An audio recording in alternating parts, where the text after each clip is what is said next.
ये पहले प्रश्न की तरफ चलते हैं।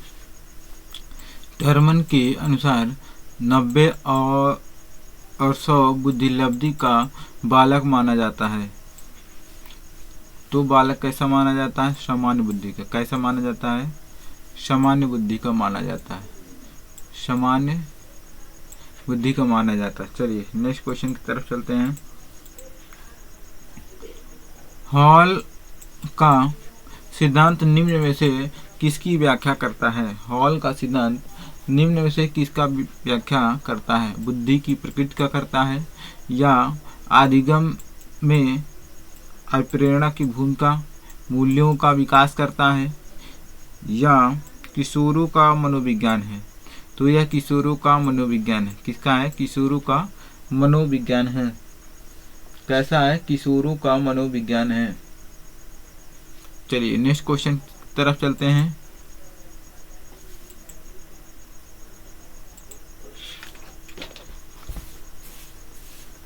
किशोरों का मनोविज्ञान है। अगला क्वेश्चन है, मानव व्यक्तित्व के मनोलैंगिक विकास को निम्न में से किसने महत्व दिया? तो मनोलैंगिक विकास की बात करें, किसकी बात करें?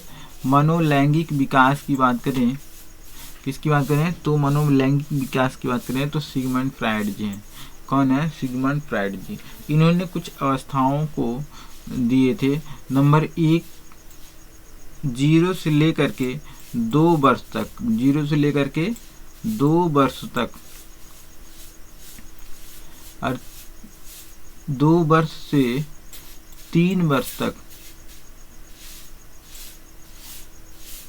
ये मुखावस्था, उनकी जो अवस्थाएं थी। चलिए एक है 3 से लेकर के 7 वर्ष तक, एक था 7 से 11 वर्ष तक, और उसके बाद 11 के प्लस था, 11 प्लस था। पहले को गुदावस्था, दूसरे को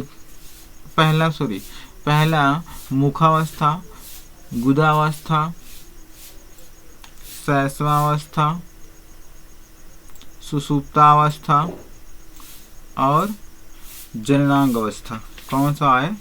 11 प्लस जो है जननांग। ये 5 अवस्थाएं सिगमंड फ्रायड जी दिए थे। कितने दिए थे? सिगमंड फ्रायड जी कुल 5 अवस्थाएं दिए थे। कितने अवस्थाएं दिए थे? 5 अवस्थाएं दिए थे। चलिए नेक्स्ट क्वेश्चन की तरफ चलते हैं।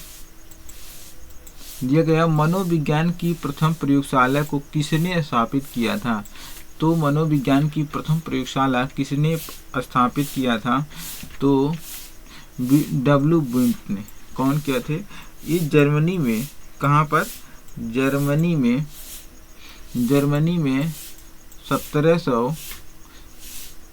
1889 ईस्वी में। कब किए थे? 1789 ईस्वी में। 1789 ईस्वी में इसकी आधारशिला रखे थे जर्मनी में। कहाँ पर रखे थे? जर्मनी में रखे थे। चलिए नेक्स्ट क्वेश्चन की तरफ चलते हैं। गेस्टाल्ट मनोविज्ञान की आधारशिला किसने रखी थी? तो गेस्टाल्ट मनोविज्ञान की आधारशिला किसने रखी थी? तो मैक्स वर्दाइमर ने।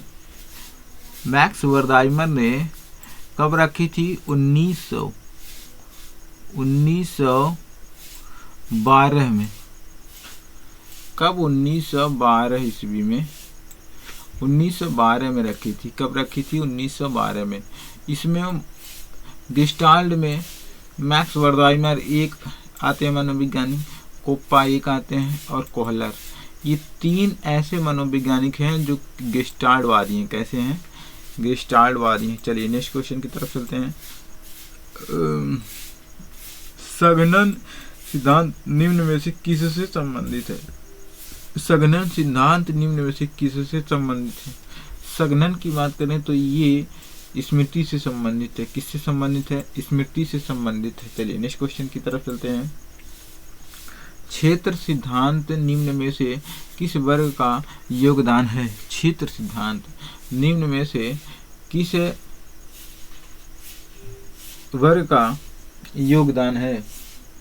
तो गेस्टाल्ट वादियों का, गेस्टाल्ट वादियों का। ऑप्शन नंबर किसके साथ जाएगा? 4 के साथ जाएगा, गेस्टाल्ट वादियों से संबंधित है। चलिए नेक्स्ट क्वेश्चन की तरफ चलते हैं। भाटिया बैटरी का प्रयोग, भाटिया बैटरी का प्रयोग किसके मापन हेतु किया जाता है? किसके मापन हेतु प्रयोग किया जाता है? तो इसका प्रयोग बुद्धि परीक्षण के लिए या बुद्धि मापन के लिए किया जाता है। ये सबसे पहले प्रोफेसर C.M. भाटिया ने, प्रोफेसर C.M. भाटिया ने 1953 में, कब किए थे? 1953 में,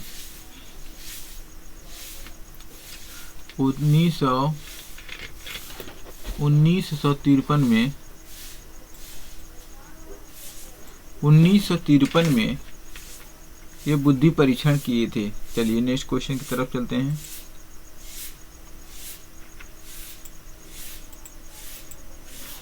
अभिक्रम योजित अधिगम का प्रत्यय किसने दिया था? अभिक्रमयोजित अधिगम का प्रत्यय किसने दिया था?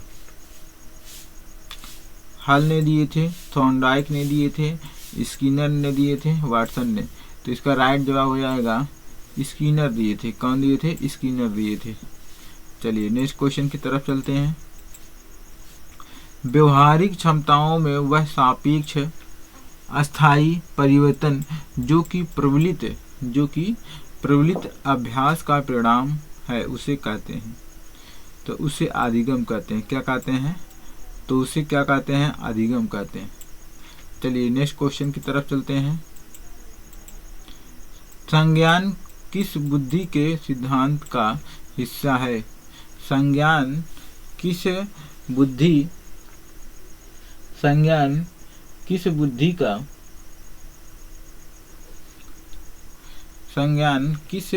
का हिस्सा है?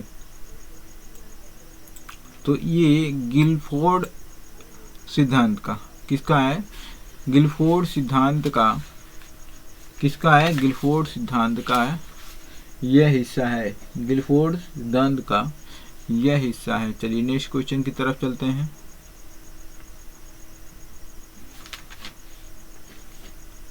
8 वर्ष के सुधीर की मानसिक आयु कितने वर्ष की? 8 वर्ष की सुधीर की आयु 10 वर्ष है। उसकी बुद्धि लब्धि कितनी होगी? उसकी बुद्धि लब्धि कितनी होगी?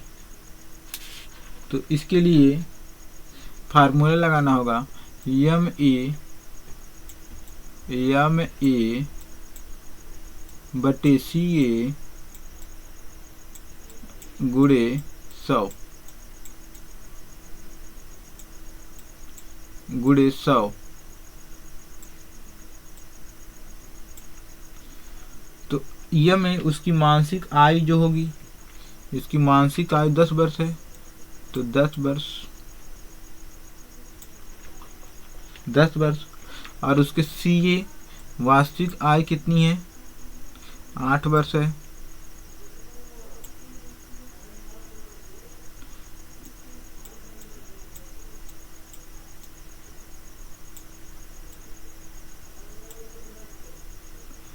अब इसको कैंसिल किया जाएगा।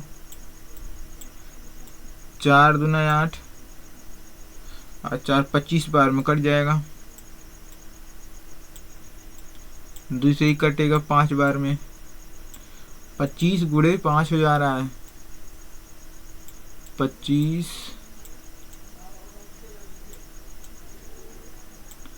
दोनों को मल्टीप्लाई करेंगे तो कितना आएगा? 125।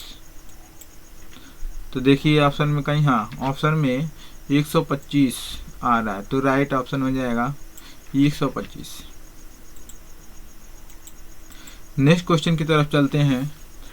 संवेग का कौन सा सिद्धांत इस विचार को मानता है कि संवेगात्मक अनुभव संवेगात्मक व्यवहार पे आधारित है?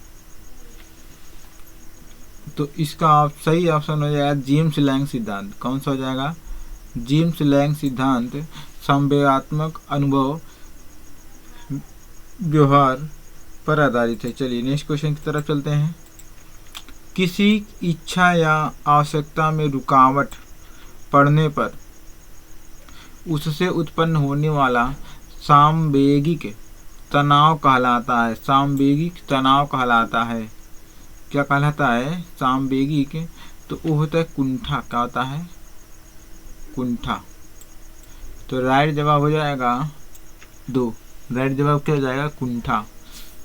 क्या हो जाएगा? Option number 2। चलिए नेक्स्ट क्वेश्चन की तरफ चलते हैं। आज के सीडीपी के लास्ट और अंतिम प्रश्न दिया गया है। कोहलबर्ग का सिद्धांत निम्न में से किसके विकास से संबंधित है? तो भाषा विकास नहीं, भाषा विकास संबंधित नहीं है। नैतिक विकास किससे संबंधित है? नैतिक विकास से संबंधित है। इनकी जो है 3 अवस्थाएं, 3 लेवल थी। एक पूर्व परंपरागत और परंपरागत 3 लेवल थे, जिसमें 6 एक के 2 लेवल थे। एक के 2 लेवल थे।